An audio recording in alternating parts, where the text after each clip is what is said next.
मंडलाकारं व्याप्तं येन चराचरं तत्पदं दर्शितं येन तस्मै श्रीगुरुवे नमः। तस्मै श्री गुरुवे नमः। बोलिए श्री सद्गुरुदेव की जय। आप समस्त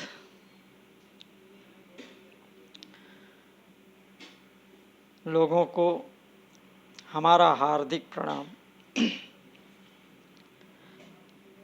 परम सत्य ज्ञान के अंतर्गत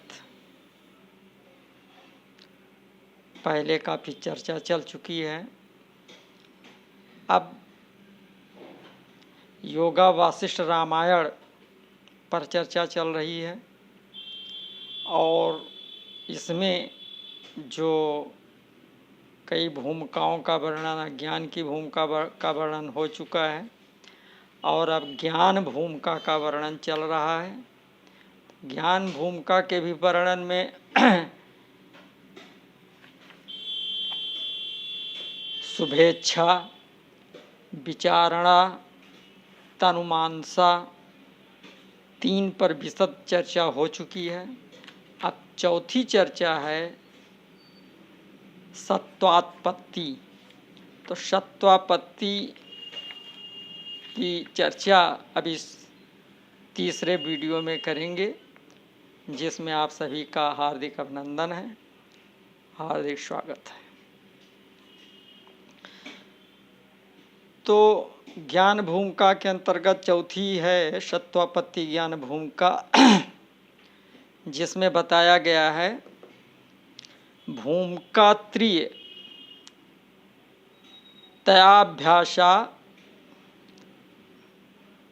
चित अर्थे विरतेवशात सत्यात्मन स्थिता शुद्धे सत्वापत्ति रुदाहृता। यानी जो पहले 3 भूमिका बताई जा चुकी है,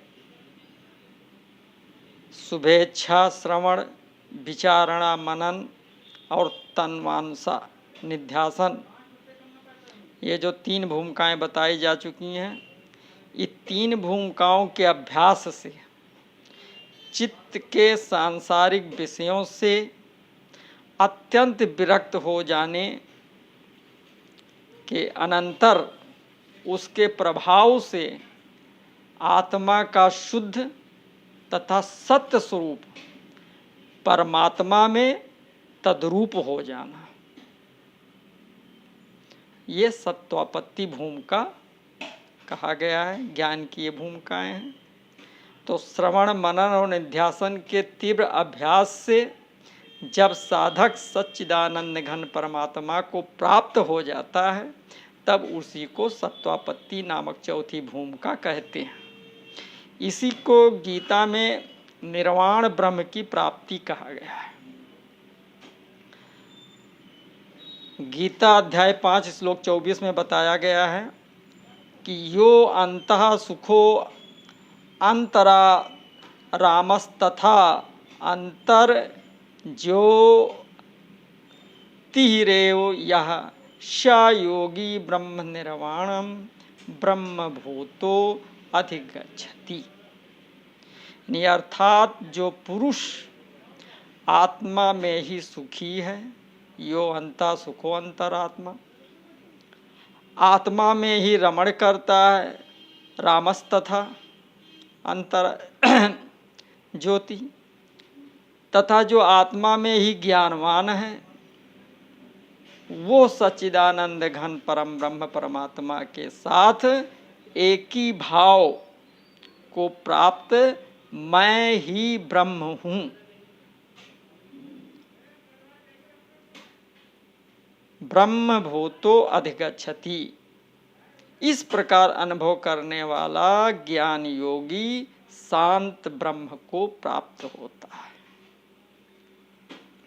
जिस प्रकार गंगा जमुना सारी नदियां बहती हुई अपने नाम रूप को छोड़कर समुद्र में विलीन हो जाती हैं, उसी प्रकार ज्ञानी महात्मा नाम रूप से रहित होकर वो परम दिव्य पुरुष परात्पर परमात्मा को प्राप्त हो जाता है, उसी में विलीन हो जाता है। यथा नद्या संदमाना समुद्रे अस्तम गच्छन्त नाम रूपे विहाय तथा विद्वान नाम रूपाद विमुक्ता परात्परम पुरुषम उपैत दिव्यमम। यह मुंडकोपनिषद में बताया गया। गीता में भी कहा है, ब्रह्मभूता प्रसन्नात्मा न सोचत न कांक्षति शमः सर्वेषु भूतेषु मद्भक्तिं लभते पराम भक्त्या माम अभिजानात यामन यस च अस्म तत्वतः ततो माम तत्वतो ज्ञात्वा विस्ते तदंतरम। ये गीता का 18वां अध्याय का 54वां और 55वां श्लोक है। उसमें बताया गया है कि मैं ही ब्रह्म हूँ।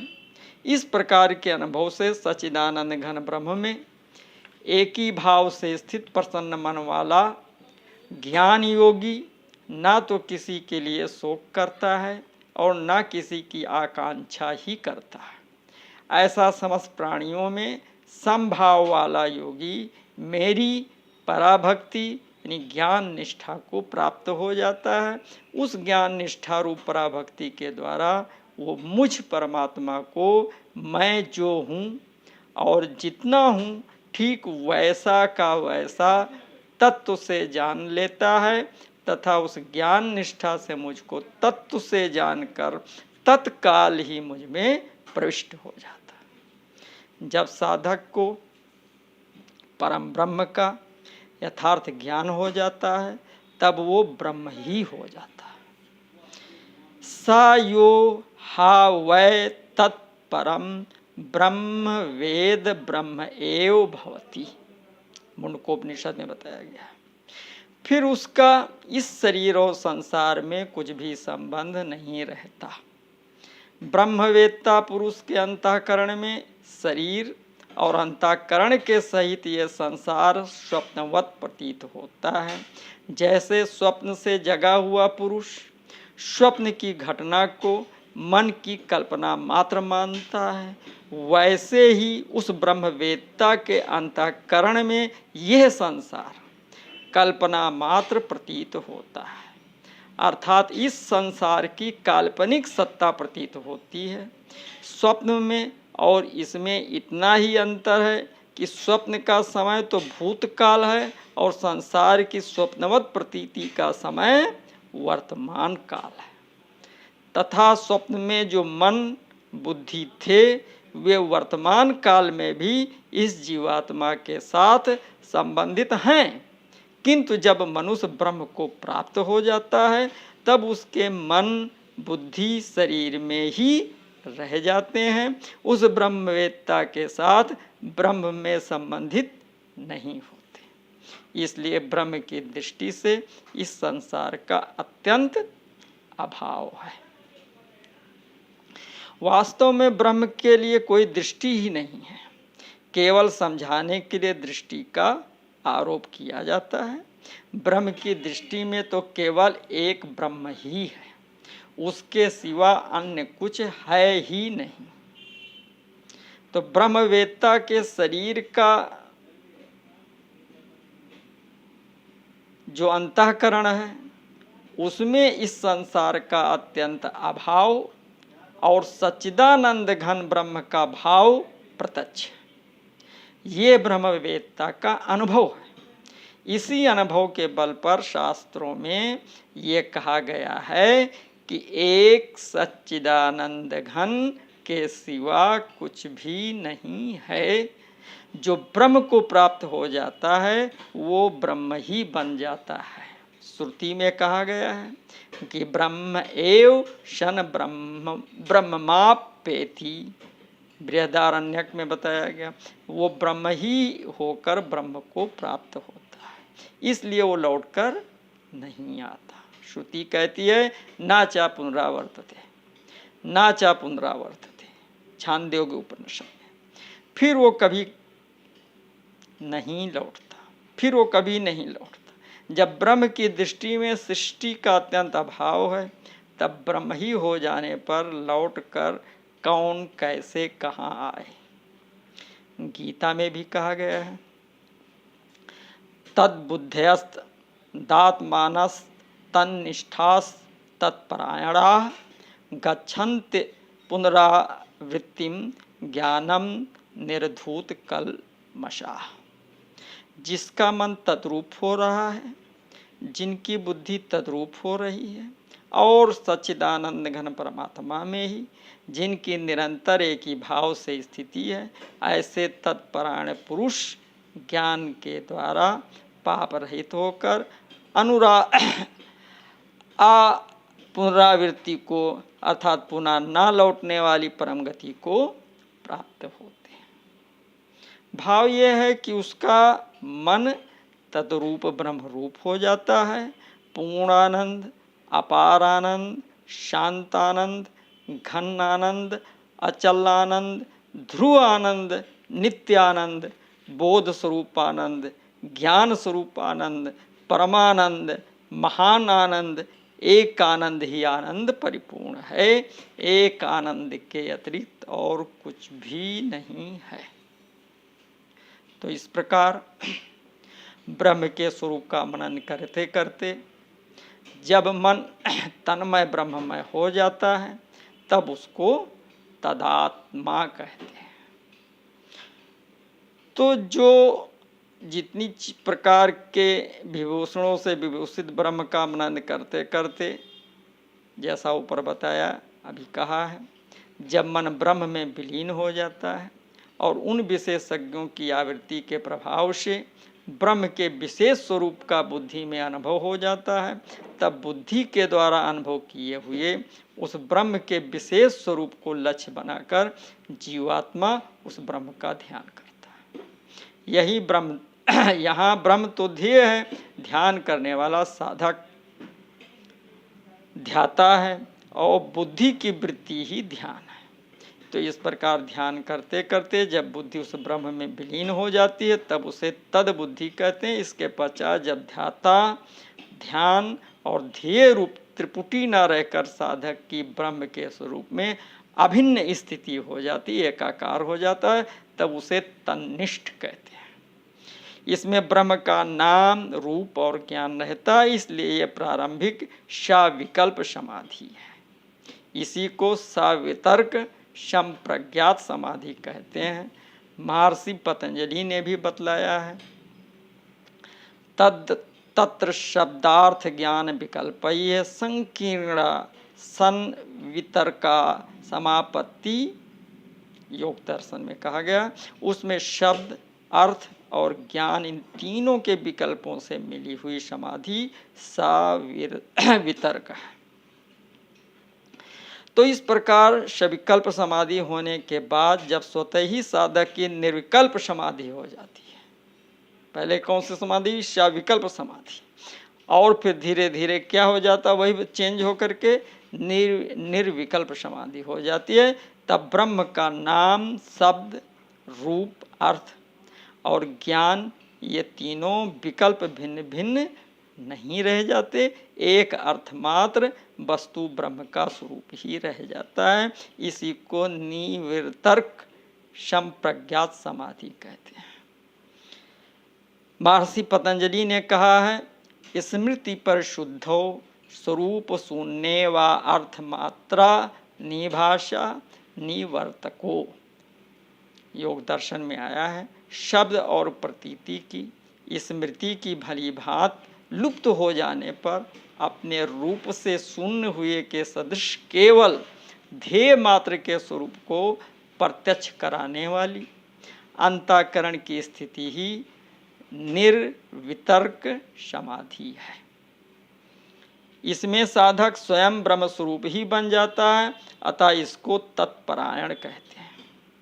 इस निर्विकल्प समाधि का फल जो निर्वीज असंभव असंप्रज्ञा योग है, वही वास्तव में ब्रह्म की प्राप्ति है। उसी को यहाँ गीता में पुनरावृत्ति कहा गया है, क्योंकि ब्रह्म ज्ञान के द्वारा जिसके मल विक्षेप और आवरण रूप कलमश का नाश हो गया है, वो ब्रह्म को प्राप्त पुरुष ब्रह्म ही हो जाता है, फिर वो लौटकर नहीं आता। तो ये सत्वापत्ति नाम की चौथी भूमिका है। इसमें पहुँचे हुए पुरुष को ब्रह्मवित्, ब्रह्मवेत्ता कहा जाता है। इसमें संसार उस ज्ञानी महात्मा के अंतःकरण की स्वप्नावस्था मानी जाती है। श्री याज्ञवल्क्य जी, राजा अश्वपति और जनक आदि इस चौथी भूमिका में पहुँचे हुए माने गए। यहाँ योगा वासिष्ठ में जिस प्रकार ब्रह्म को प्राप्त पुरुष की चौथी, पांचवी, छठी, सातवीं भूमिका रूप में 4 भेद बतलाए गए हैं, इस प्रकार के भेद गीता, रामायण, भागवत आदि ग्रंथों में नहीं है। परमात्मा को प्राप्त पुरुष के लक्षण तो गीता में जगह जगह आते हैं, किंतु उसके इस प्रकार से भेद अलग अलग नहीं बतलाए गए हैं। वास्तव में ब्रह्म की प्राप्ति होने के पश्चात ज्ञानी महात्मा पुरुष का शरीर से कोई संबंध नहीं रहता, क्योंकि वो देहाभिमान से सर्वथा रहित होकर ब्रह्म में तत्लीन हो जाता है। अतः यहाँ योगा वासिष्ठ रामायण में बतलाए गए उन भेदों को ब्रह्म प्राप्त पुरुष के भेद ना समझकर उसके अंतःकरण के भेद समझने चाहिए। अब 5वां भूमिका है असंकित ज्ञान भूमिका, शंका न रह जाए।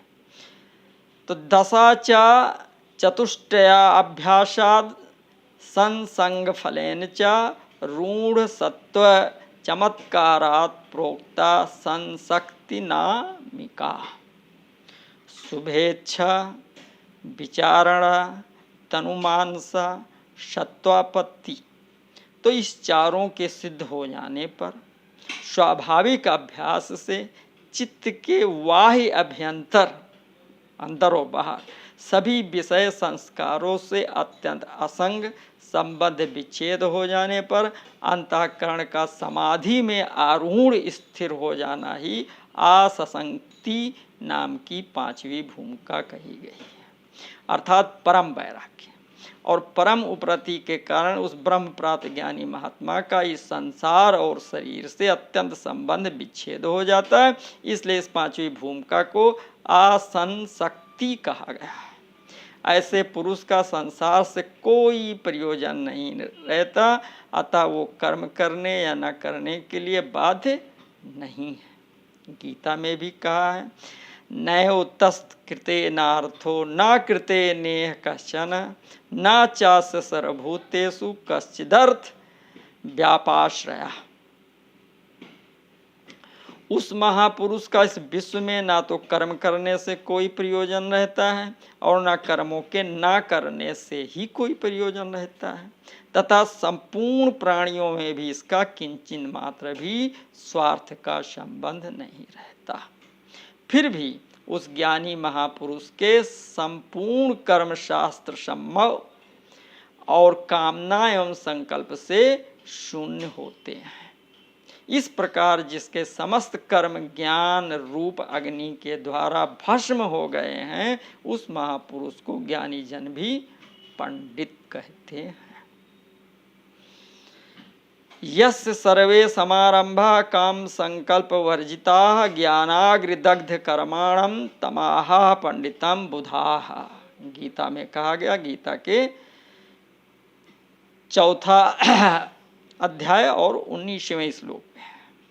अतः ऐसे पुरुष को उसके सम्मान के लिए ब्रह्म विदुर कहा जा सकता है। ऐसा महापुरुष जब समाधि अवस्था में रहता है तब उसे सुसुप्ति अवस्था की भांति संसार का बिल्कुल भान नहीं रहता और व्युत्थान अवस्था में व्यवहार काल में उसके द्वारा पूर्व के अभ्यास से सत्ता, आसक्ति, कामना, संकल्प और कृत्वाभिमान के बिना ही सारे कर्म होते रहते हैं। उसके द्वारा जो भी कर्म होते हैं वे शास्त्र विहित ही होते हैं।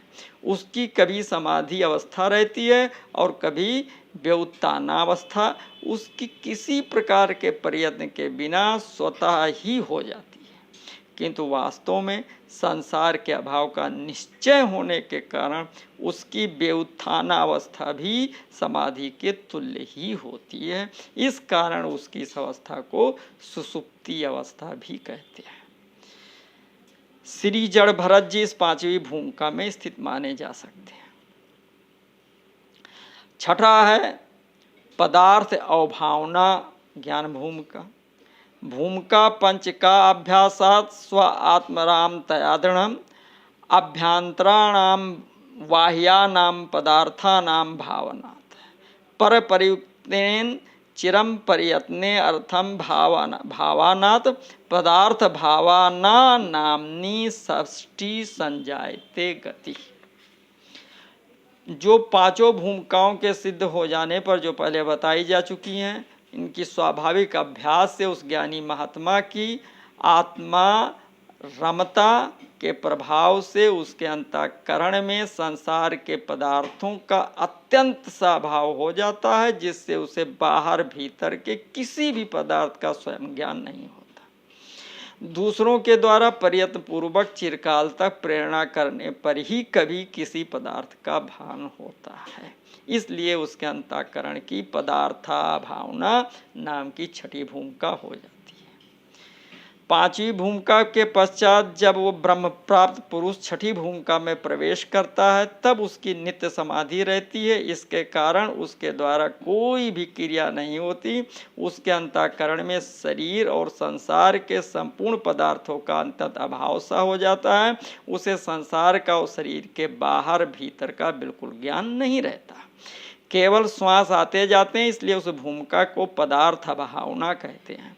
जैसे गाढ़ सुषुप्ति में स्थित पुरुष को बाहर भीतर के पदार्थ का बिल्कुल भान नहीं रहता है, वैसे इसको भी ज्ञान नहीं रहता। अतः उस पुरुष की इस अवस्था को गाढ़ सुषुप्ति अवस्था भी कहा जाता है। किंतु गाढ़ सुषुप्ति अवस्था में स्थित पुरुष को तो मन बुद्धि अज्ञान के कारण अपने कारण माया में विलीन हो जाते हैं। अतः उसकी स्थिति तमोगुणीमयी है, पर इस ज्ञानी महापुरुष के मन बुद्धि ब्रह्म में तद्रूप हो जाते हैं। अतः इसकी अवस्था गुणातीत है, इसलिए ये गाढ़ सुषुप्ति से अत्यंत विलक्षण है। गाढ़ सुषुप्ति में स्थित पुरुष तो निद्रा के परिपक्व, किंतु इस समाधिस्थ ज्ञानी महात्मा पुरुष की व्युत्थानावस्था को दूसरे के बारंबार प्रयत्न करने पर ही होती है, अपने आप नहीं। उस व्युत्थानावस्था में वो जिज्ञासु प्रश्न करने पर पूर्व के अभ्यास के कारण ब्रह्म विषयक तत्व रहस्य को बतला सकता है। इसी कारण ऐसे पुरुष को ब्रह्म विदुरीयान कहते हैं। श्री ऋषभदेव जी इसी छठी भूमिका में स्थित